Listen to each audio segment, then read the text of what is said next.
tuning in to Nardini's Kitchen, where we will talk about everything food, from the glorious food that we enjoy and most importantly, the hands behind those food that we love to eat in Singapore. For today's program, we will be touching on, for example, the fish and chips, the steaks, the pasta, pizza, everything Western that we love to eat in Singapore. For today's program, our first guest is an Australia who not so recently came to Singapore to set up a hawker centre at Bishan Street 24 together with his wife. Our second guest, however, is is selling pizza and pasta at Chom Chom in Serangoon. So let's welcome our guest for today, Mr. Paul Krinis from Crazy Angmo, and also Mr. Neil Bailey from Devon's Daddy Pizza. So welcome to the studio today, sirs. Alright, for today's topic, we will be talking on Caucasian hawkers in Singapore, right? So why not let's start first. Mr. Krinis, is it okay if I call you Crazy Angmo? Alright, Crazy Angmo, let's tell us more about yourself. When and why did you come to Singapore? Yeah. Opportunity. Yeah. Okay. So when was that? Basically, I hitched on a truck to Melbourne to support my best friend playing the Australian Open for the first time in the year 2000. And I met a guy through him who said he was going to be a director of tennis at the Pine Tree Club in Singapore. And basically, I told him that I wouldn't mind coming over to Singapore for a change and to get out of Australia and gain some experience abroad. So I took on the opportunity. Within 3 months, I was living in Singapore, teaching tennis, and did so, and I'm still teaching now for a couple of hours a week, but the company's still running, going strong. And I got sick of teaching tennis towards the end, and my passion was dropping a little bit, so I decided to open up a Western food store. A Western food store. Called Crazy Angmo. Okay. And we sell burgers and steaks and all sorts of things. Alright, for Mr. Neil Bailey, is it okay if I call you Mr. Neil? Certainly. Sure. Alright, I understand that you have a son named Devon. That's correct. Right. So how do you come up with the name Devon's Daddy Pizza? I mean, why not just Neil's Pizza or something? Why Devon's Daddy Pizza? My son is Eurasian, the only one at the school. I see. So when I go to pick him up at school time, I'm always pointed with, oh look, that's Devon's Daddy. Devon's Daddy. Which is a name that even the teachers give me. So it becomes an acknowledge that my name is Devon's Daddy. Nobody knows I'm called Neil. I'm Devon's Daddy. So when I opened the business, it just seemed like a very natural progression to call the unit Devon's Daddy. Since everyone knows you as Devon's Daddy instead of Mr. Neil Bailey, right? Alright, for Mr. Angmo, Crazy Angmo, you sell steaks, fish and chips, burgers and all that. In your opinion, right, do you think are there any differences in the same dishes served in restaurants and also served in non-restaurants? Are there any differences? I think there's a bit of a difference. I mean, the way we do our burger is a lot different to main restaurants in Singapore. I mean, our burgers have beetroot. For not many places in Singapore have beetroot in their burgers, which is it's very well known in Australia. Every burger has beetroot in it. And the style of the cooking, the way it's combined together. So when you eat it all together at once, it has a unique taste. So I see. Okay, for Mr. Neil Bailey, right, for your pizza and pasta, are there any special, do you think there's any difference between the food that you serve and the ones that, for example, the pasta we find at, say, Jean at Western Stanford hotels? Oh, absolutely. Mine's more catered towards the local taste. My pizzas and my pasta. Ours is what you want your way. We let you choose everything. I am nothing if the customers aren't happy. So it's not about you come to my restaurant to eat my food, as it is at one of the good hotels. It is about I am here. Would you please try my food? How would you like me to prepare it for you? For me, it's more about being in touch with the customer than it is about running a fine dining restaurant and having my signature restaurant. And you come to me because I am. I go to you because you are.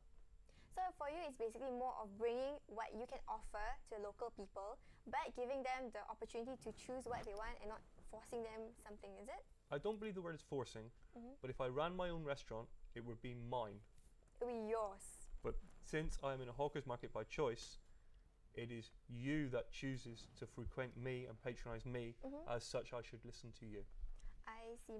You know, usually when we hear of Caucasians coming to Singapore, right, it's always like most probably they'll be holding like jobs in the office, or you know, like opening businesses, like for example restaurants or boutiques, that kind of thing, right?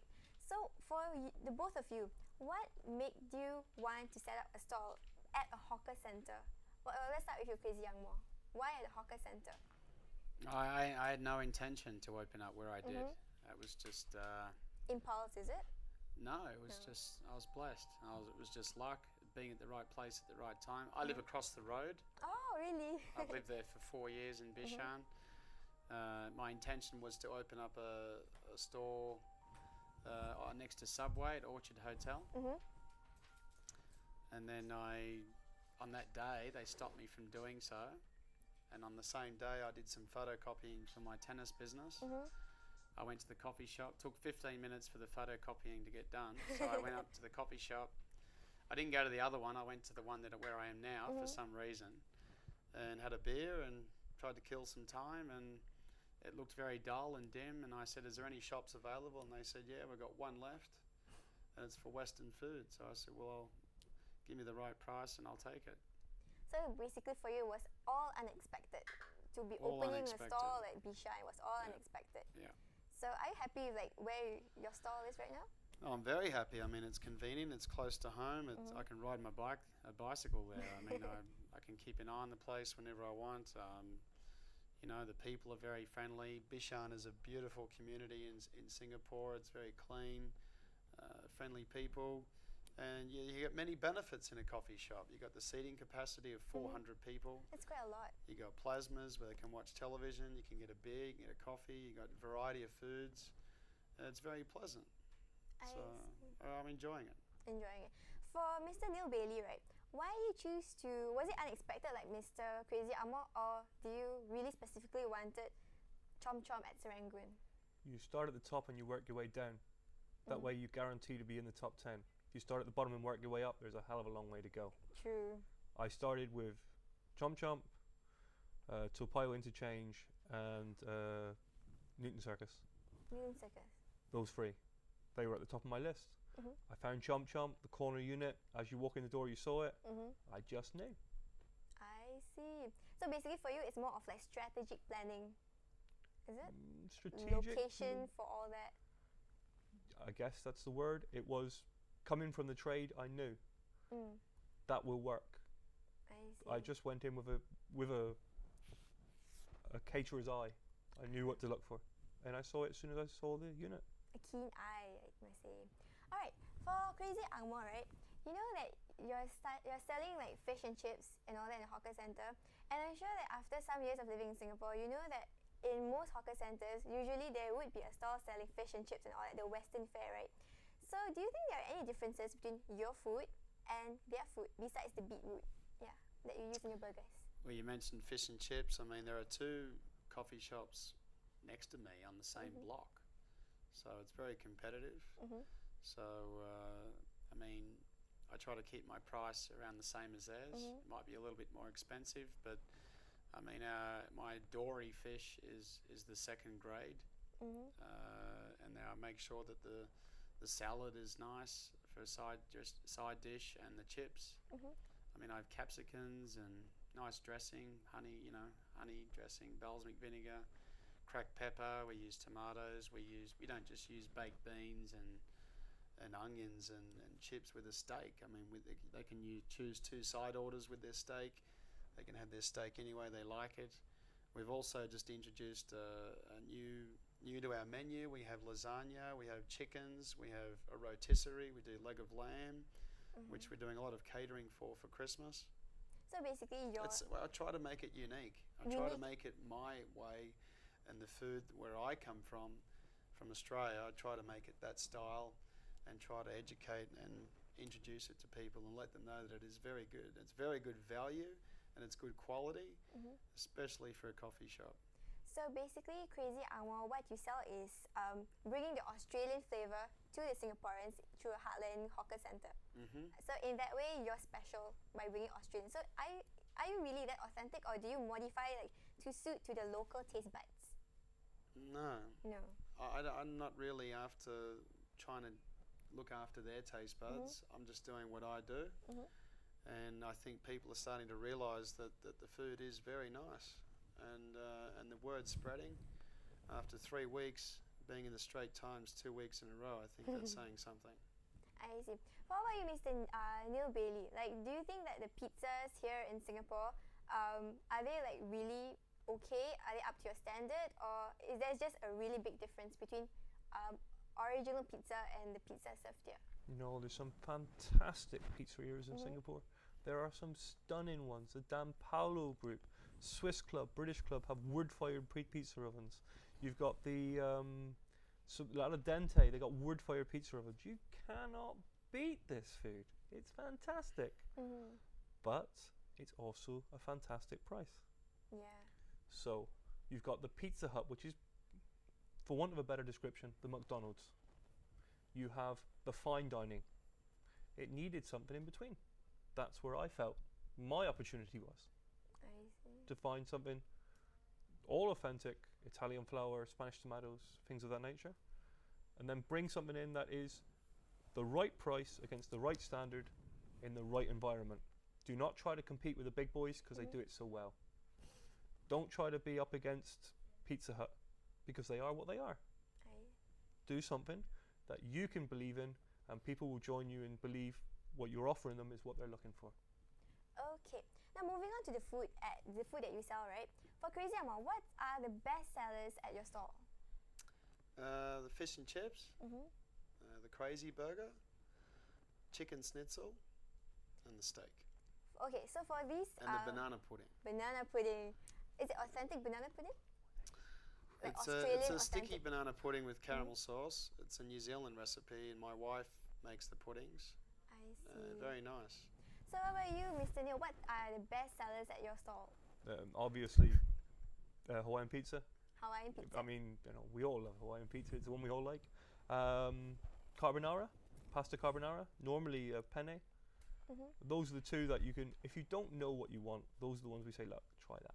You'll like that. And the most local one we do, which really seems to work, is pork floss. I see. All right. You know, we've been talking about your food, about how you came to Singapore, about, why you chose to set up stores at hawker centers, right? So why not let's head over to see what people on the streets, right, what they think about your food and Western food in general in Singapore. All right, let's roll the VT for them to see for themselves what the Singaporeans think about Western food.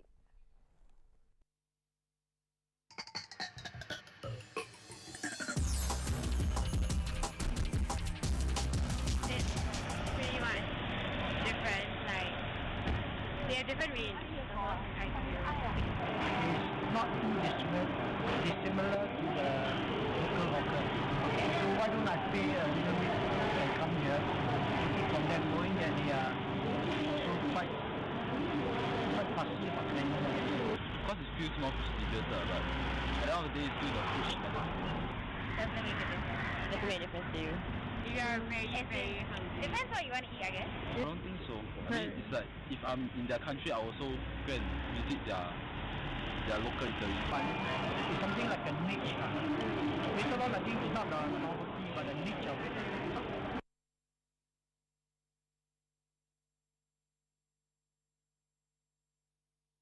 All we have for you today. So join me next week in Nardini's Kitchen, where we'll be talking about aphrodisiac food. So I'm Nardini signing off.